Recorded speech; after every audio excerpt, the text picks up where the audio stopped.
I'm Susan, and welcome to a short, more subdued episode of Tea and Games. This is afternoon, even though I am drinking Scottish breakfast from Brodie's of Edinburgh. I'm just making this video because I don't know if everybody saw the post I did yesterday that said, yes, Hurricane Beryl did impact us, and yes, we are okay. We did not evacuate, and I will actually speak just a teeny bit about board games here at the end. We did not evacuate ahead of Hurricane Beryl because it was only a Cat 1 and it wasn't supposed to hit us, but it just kept curving, and it did come close, not like a direct hit or anything, but we were on what is called the dirty side of the storm. And it was bad. And for about 1 million people, it's still very bad. Robert and I are both fine. The dogs are fine. The board game collection is fine. There's no damage to the house. No flooding, no wind damage. It looks like we are totally unscathed. The big problem has been lack of power and lack of internet connectivity. In fact, I don't even know if or when I'll be able to upload this video. The initial numbers were that 1.9 million people were without electricity, though those numbers have been revised upward by Centerpoint so that now the original number is like between 2.25 million people and 2.5 million people. Yeah, that's a lot of people. And until yesterday morning, we didn't get back home until afternoon.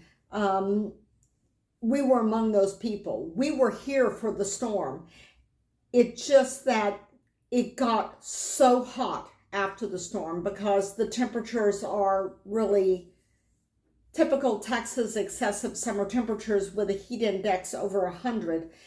And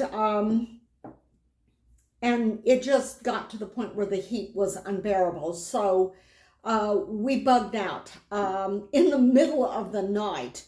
Not last night, but the night before last, Robert's mother, who has passed away some time ago, but we still have her house. So the mother-in-law house, it's a very small house with very small rooms, but it got power back before our house did and before the rest of the family's house did. The rest of the family are still without power.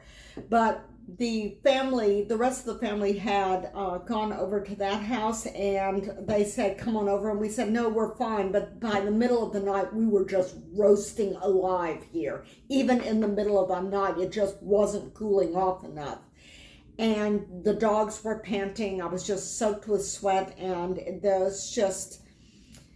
we just said, like, we had a text message literally in the middle of the night from Robert's brother that said, are y'all still up? Are you still okay? You can still come over here anytime now. And Robert just said, right, we're coming. So that whole planning for evacuation and a bug out bag and all that kind of stuff, and that hurricane preparation that you need to do to sort of try to protect your stuff in case you're hit by a hurricane and take on water and flood and all that. That planning just went out the window because this is a totally different situation. We were fine. We were safe. We would just have no power and we're roasting alive. So we figured that they would get power back within a couple of days. And for us, we were lucky. We did. But for other people, there's still like 1 million people at least without power right now. We've got some rain that's coming in right now, and that's keeping the temperatures down today, but it's not good. There's already been a report of one person who died because they didn't have any power and they needed power to run the oxygen. There's just And there are people in nursing homes that are trying to get ice in so that they can keep the insulin cool, so that they can keep the nursing home patients alive. It's ugly, and it's dangerous. And why is it so bad? I don't entirely know. One of the things that's exacerbating a lot of problems in allowing people to get the information that they need is that internet connectivity has been horrible, like unbelievably bad. Like we've gone through category 3 hurricanes and it wasn't like this. We could still communicate, we could still get internet, we still could get the information we needed in order to know where to go for air conditioning or cooling or charging or where to get resources or supplies. But here it's like text messages fail, phone calls fail, and then they go through and then they fail. And it's like you're trying to Google something and it doesn't go through. And then you Google saying, yes, I got the information and I clicked this link and it's dead again. So it's been bad. And I've just today found out the reason why in the past we've been able to have more and better internet connectivity. And it's because it all comes back to that so many people lost power. So many power stations are down. Cell towers don't run by magic. The cell towers stayed up, but it takes electricity to make them work. So despite the fact that they're still standing, some of those cell towers are going on power supplied by generators, or power supplied by batteries that have been depleted or are being depleted. So consequently, when you're running on batteries, you know, when your laptop, it does not work quite as well on batteries as it does when it's plugged in. But yeah, that's part of the problem. It all comes back to power. But yeah, in the middle of the night, we grabbed a change of clothes for a couple of days, a handful of games because we would be staying with family. We actually did before that, like that afternoon, gather up stuff and go ahead and pack some things with the idea of going to a hotel. But we started calling around and driving around and the hotels are all packed because, I mean, this is the middle of summer. They were going to be near full anyway. And now they've got people without air conditioning that are going into hotels. We would have had to have driven hours to get to a hotel that was not full up to capacity and also have air conditioning. So that was not an option. When I thought we might go to a hotel, I packed like my little stripped down version of Carcassonne that just has like pieces for 2 players and let's see, I think I packed, oh yes, Rome, Red Raven Games, Rome, because that's a special favorite of ours. But middle of the night when I know that we're going to go with family, what I grabbed was, I grabbed Cartographers, which is, we've only gotten this recently, and we've been playing it a huge amount. It's a roll and write, or actually flip and write. Ditto for Welcome To, also a flip and write. This is the collector's edition that's got all of the expansions, but technically I don't really need, but it does have dry erase boards and it has enough it could cover all the family. I also, rather than packing the board game bag that I talked about in my video about 10 games for a bug out bag, I packed my quiver case of card games, which I've also talked about in a fairly recent video. And this is what we've got here. I think I've switched a few things out since the last time I talked about what's in my quiver case, and I actually have some empty spots.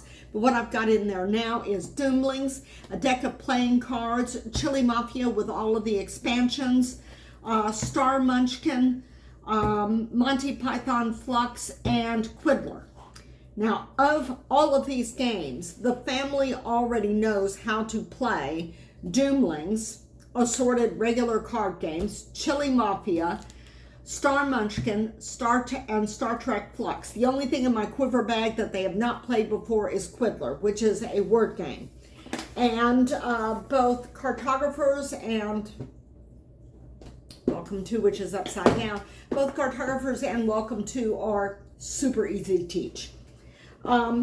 So I felt like if I just grabbed my quiver case, I was going to be good. And we went there and crashed for the night, got up at various different times in the morning.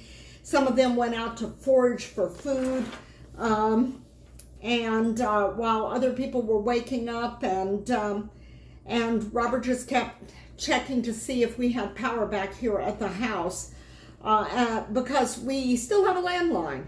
I sometimes think that the only reason Robert keeps the landline is for hurricane season, so he can just call. If the answering machine picks up, we've got power and can go home.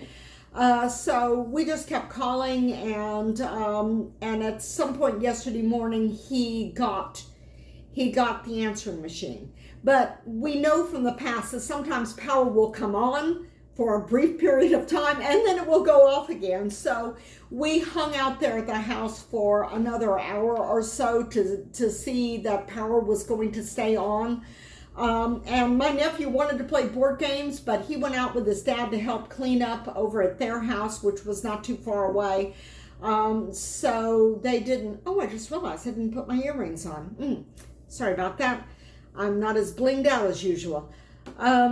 So we didn't end up actually playing board games. My niece slept late, and so we just kind of lazed around the house and drank coffee and tea and waited for the power to come back on. And then we came home, did more cleanup, and collapsed. And I posted a post when I got a good enough internet connection to post to say what was going on and that we were all okay.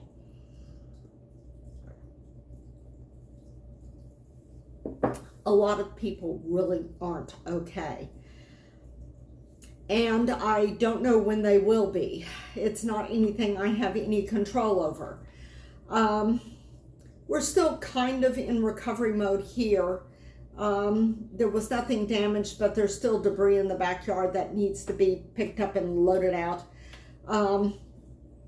And there's a couple appointments and stuff this week that need to be rescheduled because most places still don't have power. Although a lot of places do. We drove around yesterday and we could go down the street and one side lit up, power, restaurants, cars, other side totally dark. And there are whole sections of town that are just dark. So yeah, it's bad in the greater Houston area. It's not just Houston. It's not just like off to one side of Houston where the storm came in. It's kind of everywhere. Everywhere that there was winds, and the winds were bad. The winds were really bad. I've never quite heard anything like that. The winds were scary. Not scary like I thought it was going to rip the roof off scary, but scary in that I heard sounds coming out of that wind that I have never heard from any storm before. It didn't sound like what people describe as a tornado. It sounded more, I don't know, like a ghost or a monster sound, like eerie, because the wind was just whistling through so many different things out in the world. And it was just disturbing. And I didn't sleep much. The storm came in the middle of the night, and that's just not an easy thing to sleep through. So I didn't sleep much that night, and then the power went off like at 5 something in the morning. I think it was 5:30 something in the morning. So, we got up and kind of looked around, and the wind is still howling, and we're just going to try to keep the dogs calm until the storm blows over and not feed them until things are not blowing out so we can let them outside afterwards. So they had a very late morning, the morning the storm came in, because it was a long time before things settled down enough that it felt safe enough to go out of the house so that you would not be hit by flying debris. And that was a Cat 1 hurricane. Cat 1s are not supposed to be that bad. In terms of the impact this hurricane had on the greater Houston area, it was much worse. much worse than what anybody expected. And I'm wearing my tea turtle shirt here that says tomorrow will probably be better. We can only hope. So anyhow, very little about board games here, but I just kind of wanted to talk to you and see if I could upload this. I will be back eventually and talk about games and what fun we had before it all went to hell. Bye.